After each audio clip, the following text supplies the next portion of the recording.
Hello，大家好，我係 Miss Yu。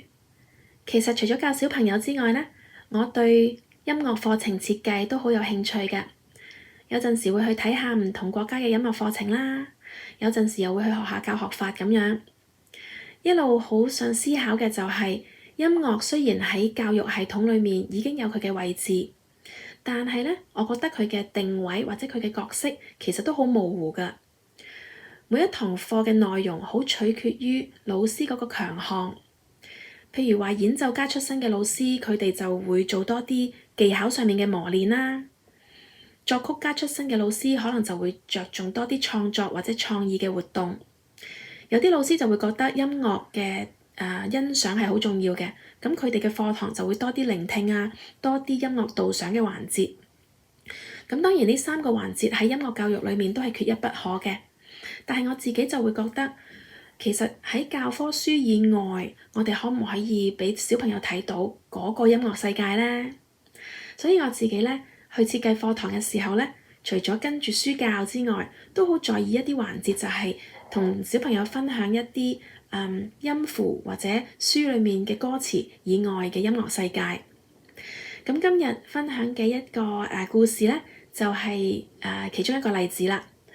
我係習慣同小朋友分享一啲網上片段咁樣嘅，咁今日咧就同佢哋睇咗一個片段，咁呢一段片段咧其實睇咗好多年㗎啦，係一個8分鐘嘅片段，咁不約而同地咧俾小一嘅小朋友睇，每一年咧睇睇下咧都會有小朋友喊嘅，咁大家陣間聽聽下就會知道點解㗎啦。聽完之後希望大家都會鍾意呢個故事，而亦都會喺下面 comment 返你哋嘅感想。好希望呢一個 YouTube channel 可以成為一個討論教育嘅園地。我相信香港家長都係好在意教育，好在意下一代係點樣成長。而我希望呢一度可以經營到一個環境，就係可以大家互相和平咁樣討論一下。咁當然，如果你鍾意我 share 嘅故事或者我嘅感想嘅話，你哋都可以 subscribe 同埋去 like 呢個 channel 啦。咁以下就係今日想同大家講嘅故事啦。孩子哭了。曾經同一班小一嘅學生分享過一位烏克蘭籍沙畫藝術家嘅表演片段。沙畫家喺時而激昂、時而幽怨嘅音樂之下，將一盤平平無奇嘅沙粒喺8分鐘裏面變成一幅幅會講故事嘅連環圖。表演尾聲，畫家喺沙上面寫咗幾個我睇唔明嘅文字，但係同時都寫咗一組令我明白故事背景嘅阿拉伯數字1945。佢用沙畫說明咗一個有關戰爭嘅故事。納粹軍喺第2次世界大戰期間，先後2次佔據烏克蘭，國家不斷要為住主權問題同德國同埋蘇聯斡旋。對於烏克蘭嘅人民嚟講，嗰一段係黑暗嘅歲月。呢一段歷史唔好話6、7歲嘅小學生啊，連對我嚟講都頗為陌生。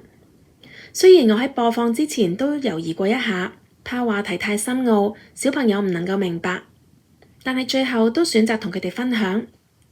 原因係我希望佢哋明白創意唔應該受環境限制，就算孑然一身，只剩下一雙手同埋一堆沙，藝術家都冇停止過創作。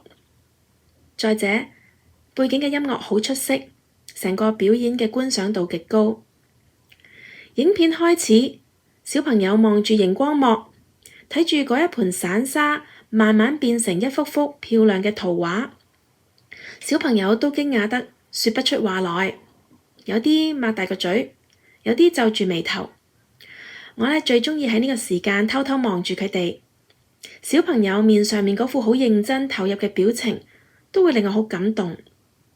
我好想佢哋知道，老師雖然唔算得上博學多才，但係只要佢哋認真學習，我都願意將自己所認識嘅世界同大家慢慢分享。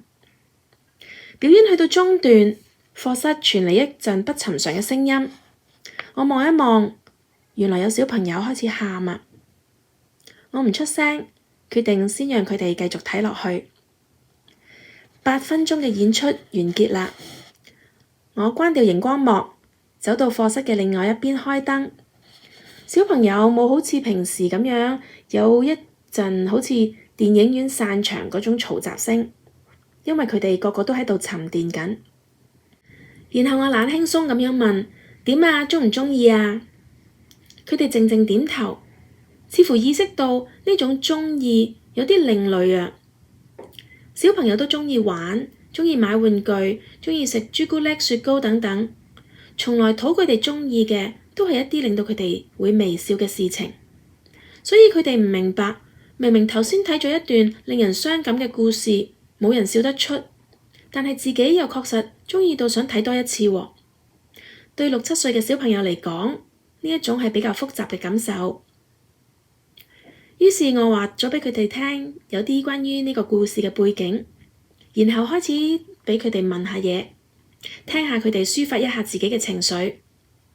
佢哋想知道故事裡面嘅主角點解要喊，又想知道沙畫裡面同自己差唔多年紀嘅孩子有冇機會喺戰爭結束之後再見到爸爸。又有人問主角點解會變老嘅？佢哋問嘅問題令到我呢位老師都不禁沉思。小朋友仲未有興趣好似大人咁樣去爭辯歷史大事裡面邊個贏邊個輸，邊個啱邊個錯。面對殘酷嘅戰役，嗰堆有關傷亡數字啊、重建費用啊或者年份嗰啲數字，對佢哋係完全冇意思㗎。但係細心諗，佢哋問嘅唔係最關鍵嘅問題咩？戰爭同埋衝突之所以咁得人驚，係因為佢令小朋友同爸爸永別，令人衰老，令人喊。呢一課對小朋友同埋老師都一樣深刻。藝術嘅修養從來都唔可以強迫出嚟，亦唔可以透過機械式嘅操練而練成。小朋友能夠一齊被一幅幅圖畫同埋音樂感動，甚至喊咗出嚟，係因為佢哋擁有一顆出於至善嘅同理心，可以赤裸裸咁樣感受別人所感受。只要好好保護呢一顆純正嘅初心，佢哋一定可以繼續同藝術結緣，長大後成為有修養嘅人。睇返呢一篇嘢真係特別感慨。入邊嘅小一生而家已經係讀緊碩士啦，或者已經畢咗業做緊嘢。咁多年前講緊烏克蘭戰爭，然後轉眼咁多年過去，我哋今時今日仍然喺呢一個問題上面糾纏緊。對於我哋嚟講係一個新聞話題，就算有關注嘅，咁其實好似幫到嘅都唔係好多。但係過咗咁多年，可想而知烏克蘭嘅人民係即係點樣過嘅咧？其實我都即係成日有時會諗呢一樣嘢。即係身處喺一個比較幸福嘅社會，去諗戰爭，好似係一個好紙上談兵同埋好遙遠嘅事啊！有陣時我哋好怕同小朋友分享一啲好沉重嘅話題。我每一次想講之前呢，或者想傾呢一啲話題之前，都會諗好多嘢。會唔會真係好似文章入邊講太深奧啊？會唔會太過即係佢哋唔明白啊咁樣？但係每一次我踏前一步，真係願意同佢哋分享嘅時候呢，我都會真係俾小朋友去感動咯。因為原來佢哋唔係我哋想像中咁天真或者無知。